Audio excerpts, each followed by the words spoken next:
Buenas noches compañeros, en el video vamos a mostrar un ejercicio de un circuito en corriente alterna. Mi grupo está conformado por Zaida Maybrit y quien les habla, Joan Sebastián. El ejercicio nos dice determinar la intensidad de corriente que consume el circuito.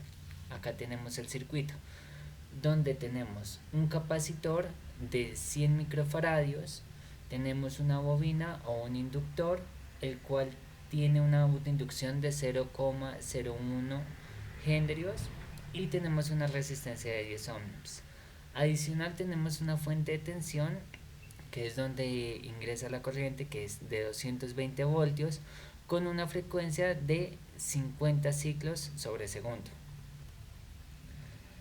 A continuación vamos a calcular las dos reactancias para así ya calcular la corriente de intensidad que consume el circuito total.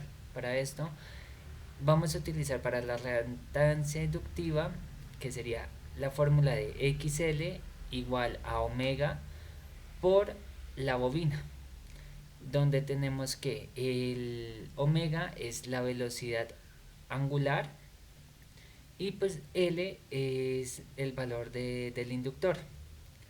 A continuación, cambiando esto, sería, ya que la velocidad angular representada como omega es igual a 2pi por la frecuencia por el valor de la bobina, que esto ya cambiando lo que son los valores, tenemos que sería 2pi por 50 ciclos sobre segundos por 0,01 hendrios, que esto nos da una reactancia inductiva igual a 3,14 ohmios, ya que al momento de coger valores ya ciclos sobre segundos y hendrios da ohmios.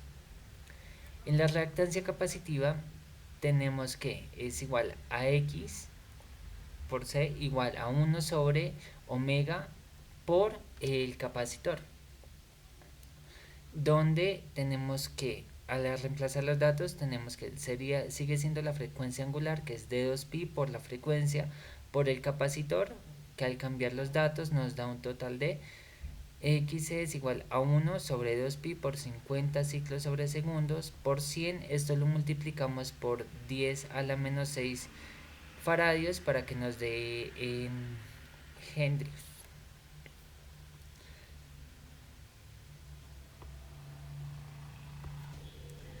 Vamos a representar todas las componentes como una única impedancia de forma binómica o rectangular. Y su forma binómica está compuesta por una componente real, que en este caso está representada por la resistencia, cuyos valores son de 10 ohm, y una componente imaginaria que está representada por una componente reactiva e inductiva para el caso de la bobina y una componente reactiva capacitiva para el caso del capacitor. En este caso, la reactancia inductiva y capacitiva la vamos a expresar por medio de los componentes reales e imaginarios, mediante un triángulo rectángulo donde la base va a expresar la parte real y su opuesto, la parte imaginaria de los componentes. Vamos a determinar el módulo de impedancia por tratarse de un triángulo rectángulo, donde lo podemos determinar por Pitágoras.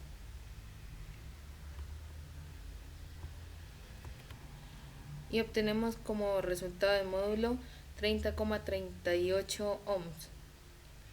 Siendo el argumento del ángulo comprendido entre la componente resistiva y la impedancia del ángulo eléctricamente se representa entre la onda de la corriente y la onda de la tensión, o bien el ángulo comprendido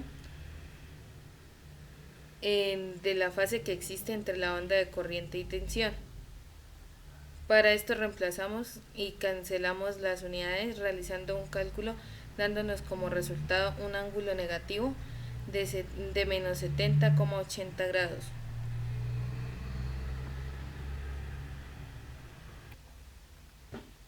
Ahora podemos la impedancia en forma polar con su módulo y su argumento para el cálculo de la corriente eléctrica que consume el circuito.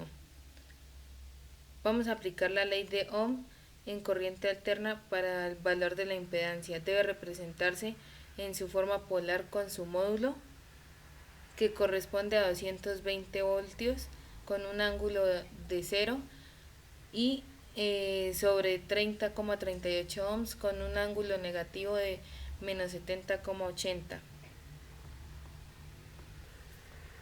Adicional, también cabe aclarar que dependiendo el ángulo que se tome, siempre vamos a llegar al mismo resultado por tratarse de una división de los ángulos. Lo restamos realizando el cálculo sobre ohm y, y ampere. Por lo tanto, el valor de la corriente que está consumiendo el circuito corresponde a 7,24 amperios con un ángulo positivo de 70,80 grados. A continuación representamos el factor corriente como un ángulo de corriente eléctrica de la corriente eléctrica es positivo de la corriente donde la corriente se encuentra adelantada respecto a la tensión, es decir, que el circuito se está comportando como una carga capacitiva más, como se muestra acá en esta imagen, que tenemos que el circuito tiene una salida positiva con al final queda con una intensidad de corriente equivalente a 7,24 amperios con un ángulo de 70-80 grados. Bueno compañeros, esperamos que les haya gustado el video y que hayan entendido más cómo calcular la intensidad de corriente en un circuito en corriente alterna. Muchas gracias.